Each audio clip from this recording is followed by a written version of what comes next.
Adam, a spiritual structure. Adam rishon in Hebrew means first man. Adam, man, rishon, first. Moreover, this is not about a physical man.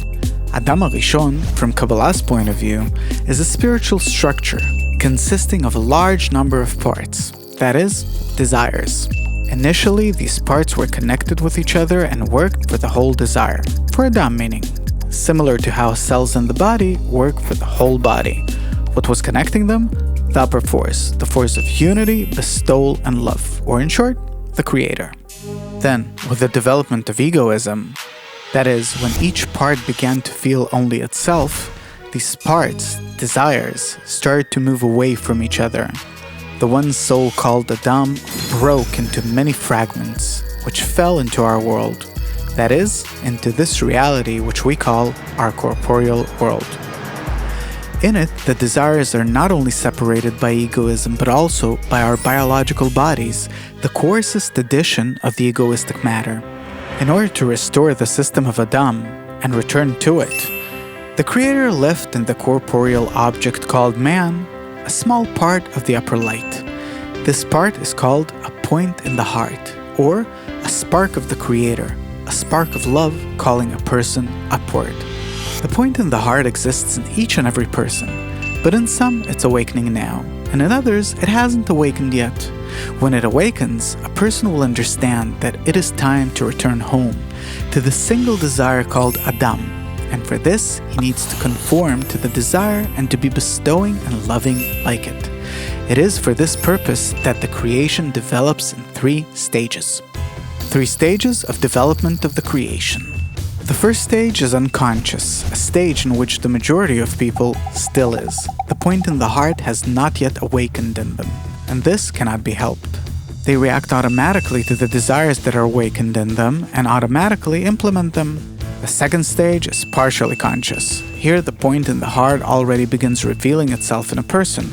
A person starts to understand that he cannot control his nature, that it is only the environment that awakens in him all sorts of thoughts, desires, and as a result, actions. The free will is just in choosing the right environment. The third stage is a spiritual degree, when the point in the heart has already revealed itself to the fullest. A person uses all the desires for the sake of society, for the upper force of nature that unites everybody. At this point, the person already has an understanding that only 2 forces are developing humanity: the force of the Creator, the force of connection and integration, and the egoistic force, the force of creation. The egoistic force that is real and powerful did not appear out of nowhere. It was developing in us throughout the evolution of desires. Evolution of desires. All the history of humanity is a process of growth of desires or growth of egoism. The primitive era is the level of inanimate nature. Basic desires dominate in a person: food, sex, and family. The era of civilization, or the ancient era, is the vegetative level, when the desire for wealth dominates in people. The medieval period is the animate level. Here already the desire for power prevails.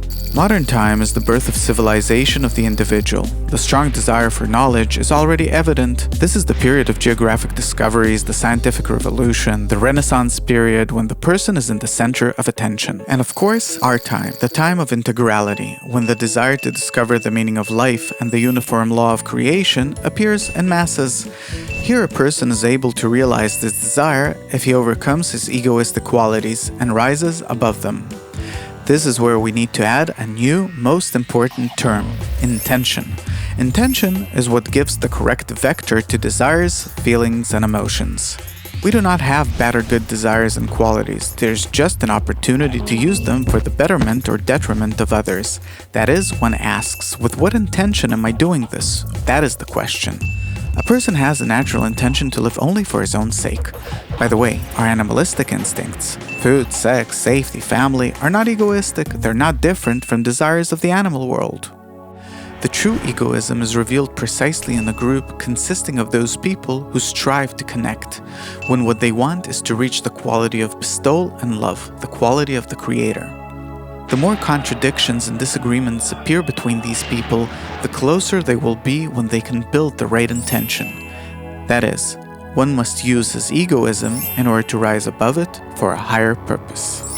We need to be clear. Intention is our only action. In the spiritual world, only our intentions of selfless bestowal are accepted. Remember, in order to reach the right intention, the right environment is required. Influence of the environment. The wisdom of Kabbalah says that the entire free will of a person is only in placing himself under the influence of the good environment. Only the upper force can change the intention, but only the environment can give the preparation for this change, thoughts, reaction to feelings and emotions.